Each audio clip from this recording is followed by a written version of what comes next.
অর্থনীতিবিদ, সমাজনীতিবিদ বা রাজনীতিবিদ তারা কিন্তু সেভাবে ব্যাপারটা ভাবেন না। তারা ভাবেন এরা গরিব, পয়সা কড়ির অভাবে এরা দুঃখ পায়। তা কিন্তু নয়। এটা ঠাকুর অনুকূল চন্দ্র এটা বুঝিয়েছেন এবং বলেছেন যে এই সাধারণ মানুষ যা বুঝতে পারে না তা তিনি বুঝেছেন, অনুভবের দ্বারা বুঝেছেন। অবশ্যই তার সব গুণগুলি ছিল, অর্থাৎ সরৈশ্বর্য তার ছিলই, কোনো সন্দেহ নেই একটা মানুষ।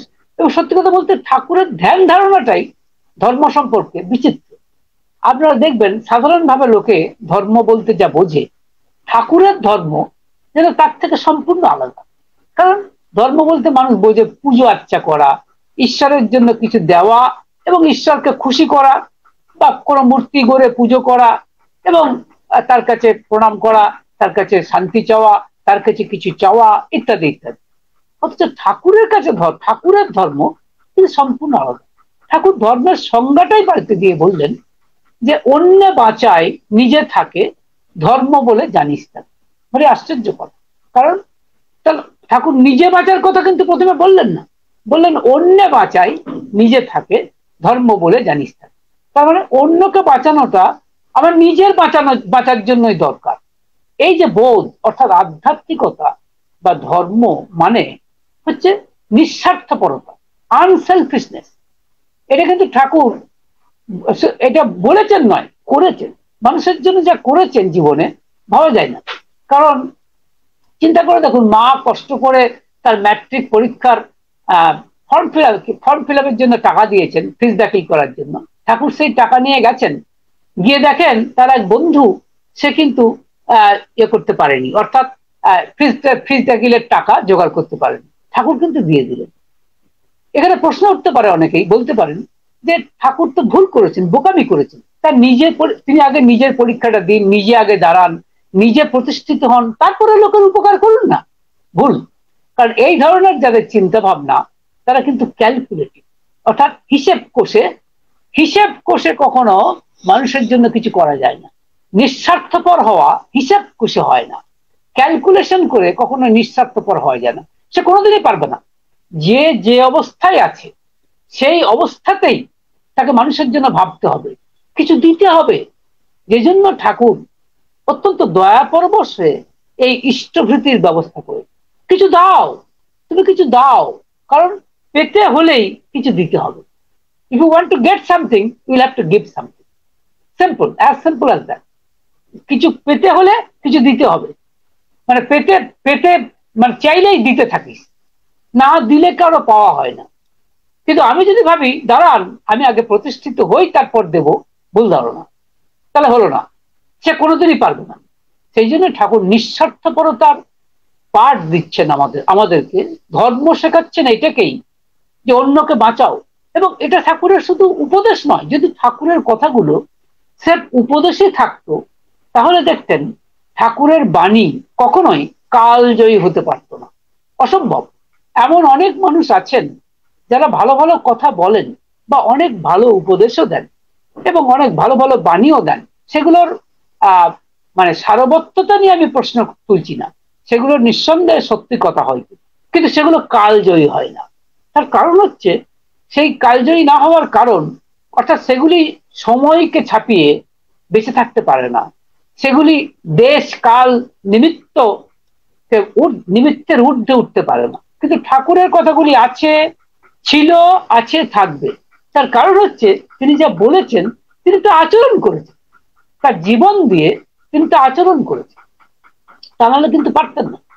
এবং ঠাকুরের ধর্ম হচ্ছে, ঠাকুর বলছেন বাঁচা বাড়া। ছোট্ট কথা, ভেরি স্মল স্টেটমেন্ট, বলছেন বাঁচা বাড়া।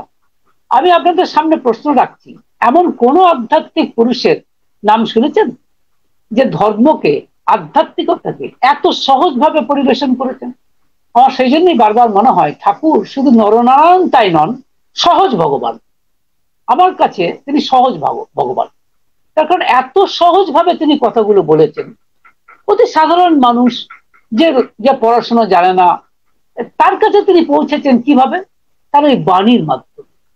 মানে তিনি কত সহজে বলছেন অন্যে বাঁচায় নিজে থাকে, ধর্ম বলে জানিস না। বা বলছেন যে ধর্মে মানুষ বাঁচে বাড়ে, সম্প্রদায়টা ধর্ম নারে। এই যে ছোট ছোট কথা, এগুলো বোঝার জন্য কিন্তু পড়াশোনা লাগে না, লেখাপড়া লাগে না। এটা অত্যন্ত প্রত্যন্ত গ্রামের চাষি, সেও বুঝতে পারে। পিতাই শ্রদ্ধা মায়া টান, সেই ছেলে হয় সাম্য প্রাণ। এই যে কথাগুলো, এগুলো খুব সহজ কথা। এবং ঠাকুর বলছেন বাবা মাই হচ্ছেন প্রকৃত গৃহদেবতা। এই যে ছোট ছোট কথা তিনি বলেছেন, এটা একজন একজন নিরক্ষর চাষিবাসী মানুষ সেও বুঝতে পারে। হ্যাঁ, আবার বড় বড় কথাও তিনি বলেছেন, ইংরেজিতেও কথা বলেছেন, এক বিচিত্র কথা। যখন আমাদের শ্রদ্ধেয় কৃষ্ণপ্রসন্ন ভট্টাচার্য মশাই বলছেন আপনাকে ইংরেজিতে বলতে হবে, ঠাকুর বলছেন কি পাগলের মতো বলছেন, আমি কি ইংরেজি বলবো, সারা জীবনে ইংরেজি ভালো জানি না, ইত্যাদি ইত্যাদি কথা ঠাকুর বলছেন। কিন্তু আমরা দেখছি যে ঠাকুর কিন্তু শেষে ইংরেজিতে বাণী দিলেন, এবং সেই বাণীগুলো আমরা দেখছি যে এক মানে মহার্ঘ বস্তু যাকে বলে। এবং সেই সম্পর্কে আমাদের কৃষ্ণপ্রসন্ন ভট্টাচার্য যা লিখেছেন যে ঠাকুরকে কোনোদিনই আমরা পুরোপুরি ইংরেজিতে সেন্টেন্স বলতে, একটা সেন্টেন্স বলতেও শুনিনি। অথচ তিনি যখন এই বাণীগুলো দিচ্ছেন তখন সেগুলোর সারবত্ততা দেখে অবাক হয়ে যায়। এবং এগুলিকে জাগ্রত অবস্থায় মহাভাববাণী ছাড়া আর কি বলতে পারি। আমি আপনাদের সামনে বলছি কেন ঠাকুর নরনারায়ণ, তার কারণ হচ্ছেন তিনি জাগ্রত অবস্থায় বলছেন। এটা ঠিক যে তার 72 থেকে 77 দিনের মতো তার ভাব সমাধি হয়েছিল, রামকৃষ্ণদেবেরও হয়েছিল, ভগবান শ্রীকৃষ্ণ ভাব সমাধি অবস্থায় গীতা বলেছেন। কিন্তু ঠাকুর অনুকূলচন্দ্র কিন্তু 77 দিন বলেছেন ভাব সমাধিতে। কিন্তু আমার প্রশ্ন, তিনি যে ভাব সমাধিতে যেগুলো বলেননি, অর্থাৎ যেগুলো জাগ্রত অবস্থায় বলেছেন, সেগুলোও কি ভাববাণী নয়, মহাভাববাণী নয়? নিঃসন্দেহে তাই। ঠিক সেই কারণেই শ্রদ্ধেয় কৃষ্ণপ্রসন্ন ভট্টাচার্য মশাই বলছেন যে এগুলি জাগ্রত অবস্থায় মহাভাববাণী। সত্যিই তাই। এবং ঠাকুরের কারণ দেখুন, ঠাকুর কিন্তু কখনোই বলেননি কৃষ্ণদা যা বলেছি না একটু ভুল বলে ফেলেছি, ওটা ওই সময় বলেছিলাম তো তাই একটু এখন চেঞ্জ করতে হবে, নেভার। তিনি যা বলেছেন সেটাতে স্টিক করে থেকেছেন। 18 বছর বয়সে যা বলেছেন, 18 থেকে উল্টে দিন 81 বছর, সেখানেও তিনি তাই বলেছেন। অথচ আপনি আমাদের সাধারণ মানুষের কথা দেখুন, সাধারণ মানুষ করুন, অসাধারণ মানুষের কথাই দেখুন, বড় বড় বিজ্ঞানী, বড় বড় রাজনীতিবিদ, বড় বড় সমাজতত্ত্ববিদ, দার্শনিক, তারা নিজেরাই বলছেন যে আমি এক সময় যা বলে ফেলেছিলাম সেটা ভুল, এখন সময়ের পরিপ্রেক্ষিতে সেগুলোকে পরিবর্তন করতে হবে। শেষে ঠাকুর অনুকূলচন্দ্র কখনোই তা বলেন। এটাই তো নরনারায়ণের একটা সিমটম বা লক্ষণ। আর একটা কি বললাম না, সহজ ভগবান। একটা জিনিস বুঝতে হবে, বাঁচা বাড়া, এই কথাটা কি? ছোট্ট কথা। বাঁচা মানে ঠাকুর বলতে চাইছেন সঠিকভাবে বাঁচো। কারণ পশু তো বাঁচে, পশুও বাঁচে, কুকুর ছাগল গাছপালা সবাই বাঁচে, মানুষও বাঁচে। কিন্তু বাঁচার মধ্যে একটা তফাৎ আছে। তফাৎ হচ্ছে যে বাঁচার পথে আমাদের অনেক ক্ষেত্রে শত্রু হচ্ছে বৃত্তি প্রবৃত্তির অভিভূতি। সেই বৃত্তি প্রবৃত্তির অভিভূতিগুলোকে তার ঠিক সেগুলোকে আমাদের নিয়ন্ত্রণ করতে হবে, তাহলে বাঁচাটা বাঁচার মতো হয়। কিরকম? আমি ছোট্ট এগুলো দৈনন্দিন জীবনে আপনারা এর প্রচুর উদাহরণ পেয়ে যাবেন। যেমন দেখবেন যে একজন রাজনীতিবিদ বা একজন সমাজকর্মী, তিনি সারা জীবনে বহু মানুষের উপকার করেছেন, কিন্তু পাওয়ার পজিশন পাওয়ার পরে লোভের বশবর্তী হয়ে পড়েছে। হয়তো সামান্য টাকায় তাকে বশ করা যাচ্ছে না, কিন্তু অনেক টাকার বিনিময়ে তিনি আর নিজেকে স্থির রাখতে পারছেন। তার মানেটা কি? এই লোভ যে বৃত্তি, এই যে প্রবৃত্তি, লোভ নামের যে প্রবৃত্তি, এইটাতে সে এর অভিভূতিতে সে অভিভূত হয়ে পড়ছে, অর্থাৎ এই লোভটাকে চালাচ্ছে। তখন সে আর সেই মানুষ নেই, সে আর তখন যেটাকে বলে অনেস্ট মানুষ আর থাকতে পারছে না, তখন সে ডিজনেস্ট হয়ে যায়। তাই এই যে বৃত্তি প্রবৃত্তি লোভ, এটা আমাকে সঠিকভাবে বাঁচার পথ থেকে মানে বাঁচতে দিচ্ছে না। আবার দেখুন কাম, কাম অনেক রকমের হয়। কাম মানে হচ্ছে ডিজায়ার, কামনা। তার মধ্যে একটা হচ্ছে সেক্স। দেখবেন রূপবতী মহিলা, অত্যন্ত রূপবতী, রূপ যৌবন দেখে অনেক বড় বড় মানুষেরা, বিচক্ষণ মানুষেরা, শিক্ষিত মানুষেরা, লেখাপড়া জানা মানুষ নিজেকে স্থির থাকতে পারেন না, নিজেকে হারিয়ে ফেলছেন। হারিয়ে ফেলছেন বলেই অনেক ক্ষেত্রে আমরা দেখতে পাচ্ছি যে তারা কিন্তু তাদের মানে তখন তারা একেবারে অমানুষ হয়ে যাচ্ছে, যাকে বলে অসুর হয়ে যাচ্ছে। অর্থাৎ তারা কিন্তু তখন আর মানুষ নেই, পশু হয়ে যাচ্ছে। এবং আমরা যে দিকে দিকে ধর্ষণের খবর শুনি বা অত্যন্ত মানে নারী নির্যাতনের কথা শুনি, ধর্ষণের কথা শুনি, ইত্যাদি বহু কথা শুনি, এর পিছনে কিন্তু ওই কামনা বলে ওই বৃত্তিটির অভিভূতি কাজ করছে। তাহলে উপায় কি? ঠাকুর কত সহজে বলছেন। উপায়টা কি? উপায় হচ্ছে তাকে ধরা যিনি বৃত্তি প্রবৃত্তির উপরের লোক। তিনি কে? ভগবান। এখন ভগবানটা কে? ভগবানই বলুন আর নারায়ণ বলুন, তিনি কে? অনেকের অনেক রকম উদ্ভট ধারণা আছে যে তিনি বোধহয় নিরাকার, তিনি সর্বত্র ব্যাপী রয়েছেন, ইত্যাদি ইত্যাদি। ঠাকুর বলছেন যে ভগবানকে আকাশে খুঁজলেও পাওয়া যায় না, বাতাসে খুঁজলেও পাওয়া যায়। পরিষ্কার বলছেন, বলছেন ভগবানকে আকাশে খুঁজলেও পাওয়া যায় না, বাতাসে খুঁজলেও পাওয়া যায় না। তাত্ত্বিকতাটাও তাকে মানে তিনি তাকে পাওয়া যায় না বা তাকে তিনি মেলেন না। কিন্তু কি বলছেন যে এই কথা বলছেন যে বিন্যাস বিদীপ্ত যিনি, অর্থাৎ যিনি মূর্ত বিগ্রহ, তিনি হচ্ছেন মানে নরনারায়ণ, অর্থাৎ তিনি হচ্ছেন ভগবান। সেই ভগবানকে ধরতে হয়। ধরলে কি হয়? এখন বেশিরভাগ ক্ষেত্রে কি হয় আমি আপনাদের বলি, এই ভগবানকে ধরলে কি হয় না বৃত্তি প্রবৃত্তির নিয়ন্ত্রণ হয়। কিন্তু ভগবানকে ধরবো কি করে? এটা একটা বড় প্রশ্ন। কারণ ভগবান বলে তোমার সেভাবে চিনি না, কিছু জানিও না কিছু। তো তিনি মানুষ রূপে আসেন, এসেছেন, এটা পরীক্ষিত সত্য। যেমন এসেছেন ভগবান রাম হিসাবে, যেমন তিনি এসেছেন ভগবান শ্রীকৃষ্ণ হিসাবে, তেমনই এসেছেন ভগবান শ্রী শ্রী ঠাকুর অনুকূলচন্দ্র হিসাবে। তিনি যখন মানুষ রূপে আসেন, নরনারায়ণ অর্থাৎ নররূপী নারায়ণ হিসেবে আসেন, তখন তাকে ধরাটা আমাদের পক্ষে সহজ হয়, খুব সহজ হয়। এবং তাকে ধরার উপায় হচ্ছে, প্রত্যেকেই বলেছেন যে ভক্তিযোগ, অর্থাৎ এবং ভক্তিযোগের একটা অঙ্গ হচ্ছে দীক্ষা নেওয়া। অর্থাৎ তিনি কিন্তু একই সাথে গুরু, আচার্য এবং পুরুষোত্তম তিন ভাবেই আসেন। গুরু, আচার্য এবং পুরুষোত্তম এই তিন ভাবেই তিনি আসেন। তিনি একদিকে সদ্গুরু, একদিকে তিনি আচার্য এবং একদিকে তিনি পুরুষোত্তম। তিনি যখন আসেন তাকে দীক্ষা প্রদত্ত তার দেওয়া সদ্নাম গ্রহণ করার মাধ্যমে ভগবানকে ধরা হয়। তাকে ধরা হয় মানে ভগবানকে ধরা হয়। আর ভগবানকে ধরা মানে তার কি করে ধরা হয়? আর ধরলে তার প্রতি একটা টান আসে, অনুরাগ আসে। আর এই অনুরাগের দ্বারা ওই বৃত্তি কাবু হয়ে যায়। কিরকম? ঠাকুর একটা বাণীতে বলছেন যে সত্তা সচ্চিদানন্দময়, মানে আমাদের যে সত্যিকার সত্তা, আমার দেহের মধ্যে যে আত্মা রয়েছে, আমার মধ্যে যে সত্তা রয়েছে, এই সত্তা কিন্তু সচ্চিদানন্দময়। সচ্চিদানন্দ মানে সৎ, চিৎ এবং আনন্দ। সৎ মানে ছিল, আছে, থাকবে। চিৎ মানে আমার সত্তাটা হচ্ছে জ্ঞান স্বরূপ, অর্থাৎ ক্রিয়া প্রতিক্রিয়া দিতে পারে, ছাড়া প্রবণ। আর আনন্দ মানে আমি আনন্দ স্বরূপ। সেই জন্য একে বলা হয় একসাথে সচ্চিদানন্দ।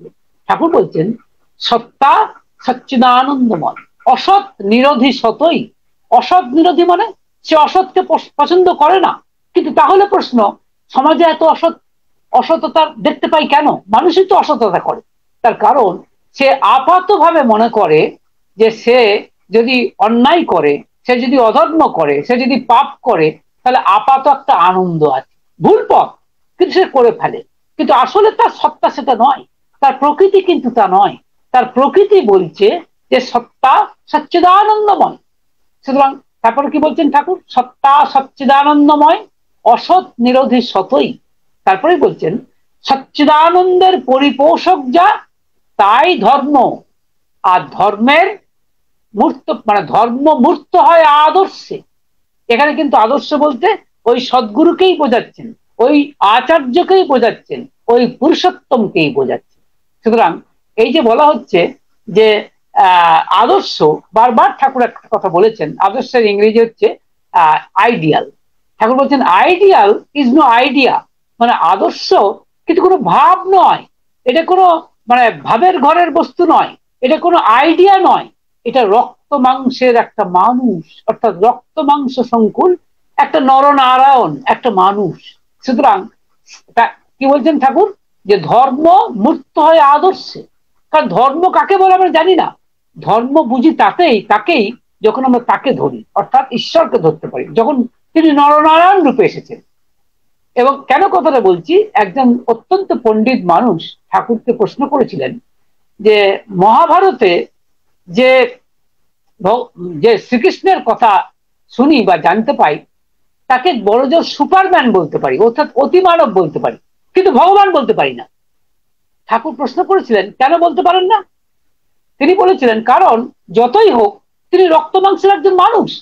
অর্থাৎ তার ধারণা যে ভগবান রক্ত মাংসের একজন মানুষ হতে পারেন না, নারায়ণ কখনো রক্ত মাংসের একজন মানুষ হতে পারেন না। কিরকম ভুল ধারণা দেখুন।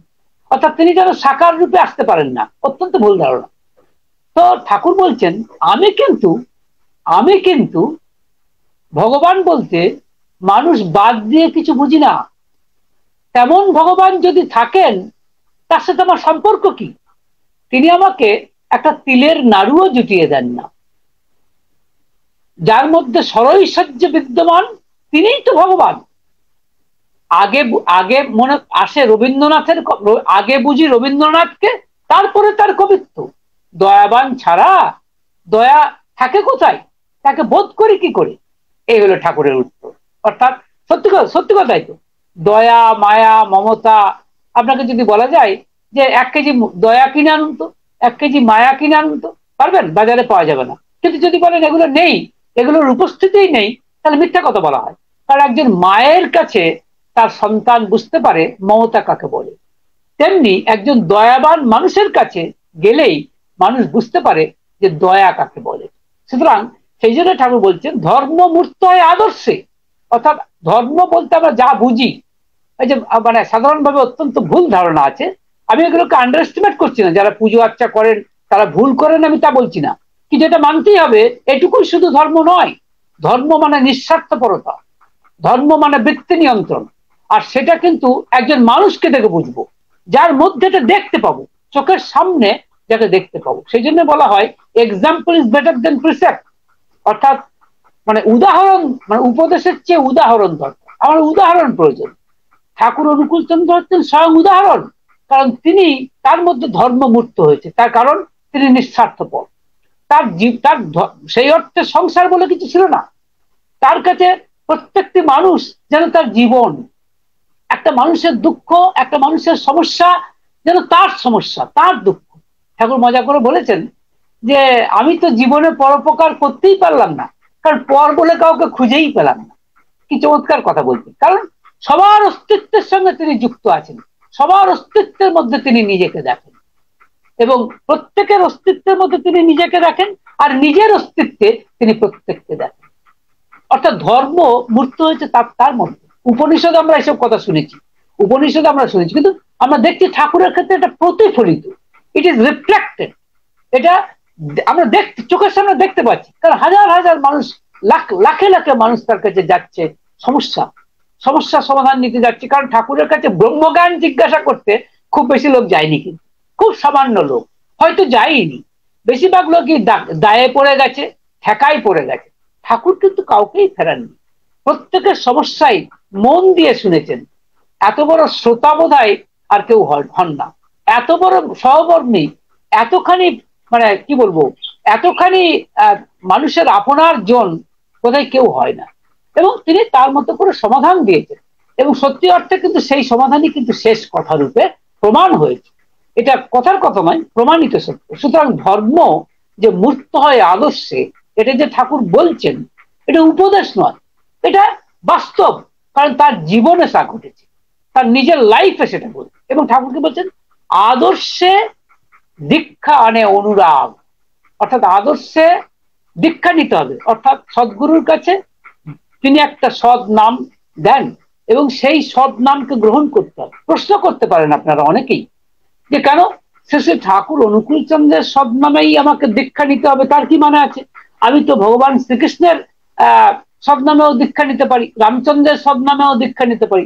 এখানে প্রশ্ন হচ্ছে নিতে পারেন, আপত্তি কিছু নেই, কিন্তু মনে রাখবেন তিনিই আসছেন, মনে রাখবেন ভগবানই আসছেন, একজনই আসছেন, বারবার আসছেন, এই একজনই। কিন্তু তিনি যখন যে যুগে যেমন প্রয়োজন সেই যুগের মতো করে আসছেন, সেই যুগের সমাধান নিয়ে আসছেন। তাই যুগ পুরুষোত্তম যখন আসেন তখন তিনি সেই যুগের সমাধান সমস্ত নিয়ে আসেন। তার সিলেবাসটা হচ্ছে নিউ সিলেবাস, তার সিলেবাস হচ্ছে নিউ সিলেবাস। এমনকি তার সদ্নামটাও কিন্তু সর্বোচ্চ স্তরের সদ্নাম। তাই সেই সদ্নাম গ্রহণ করাই তো বুদ্ধিমানের কাজ। এর মধ্যে কোনো ভাববেন না যে আমি ঠাকুর অনুকূল চন্দ্রের দীক্ষিত ভক্ত বলে ঠাকুরের প্রচার করার জন্য এটা বলছি। এটা চিরকাল যুগে যুগে হয়ে এসেছে। তার ভগবান শ্রীকৃষ্ণের কথাই দেখুন, তিনি যখন যখন অর্জুনকে বলছেন, দেখো অর্জুন তুমি আমাকেই ধরো, কই তিনি তো বললেন না যে ভাই আমার আগে তো রামচন্দ্র চলে এসেছেন, তুমি রামচন্দ্রকে ধরো তাহলেও হবে, তা তো তিনি বললেন না। তার কারণ হচ্ছে এই যে তিনি জানেন যে রামচন্দ্র তার মধ্যেই রয়েছেন, সুতরাং তাকে ধরলে রামচন্দ্রকেই ধরা হবে। ঠিক সেরকম শেষে ঠাকুর অনুকূল চন্দ্রকে যারা ধরবেন তাদেরকে কিন্তু ভগবান শ্রীকৃষ্ণকে ছেড়ে দিতে হবে না, বা রামচন্দ্রকে ছেড়ে দিতে হবে না, গৌতম বুদ্ধকে ছেড়ে দিতে হবে না, কাউকে ছাড়তে হবে না, বা এমনকি আপনার কি বলে হযরত মুহাম্মদকেও ছাড়তে হবে না। কিন্তু তার মধ্যেই সবাইকে পাওয়া যাবে, কিন্তু তার চেয়ে কিছু বেশি পাওয়া যাবে, কারণ তিনি যুগ পুরুষোত্তম। তাই তিনি বলছেন ধর্ম মূর্ত হয় আদর্শে, আদর্শে ও মানে মানে দীক্ষা আনে অনুরাগ। কেন অনুরাগ আনে? আমি যদি তার সদমন্ত্র দীক্ষা নিই এবং তিনি যেরকম ভাবে বলেছেন সেইভাবে যদি আমি চলি জীবনে, আস্তে আস্তে তার উপর টান হবে।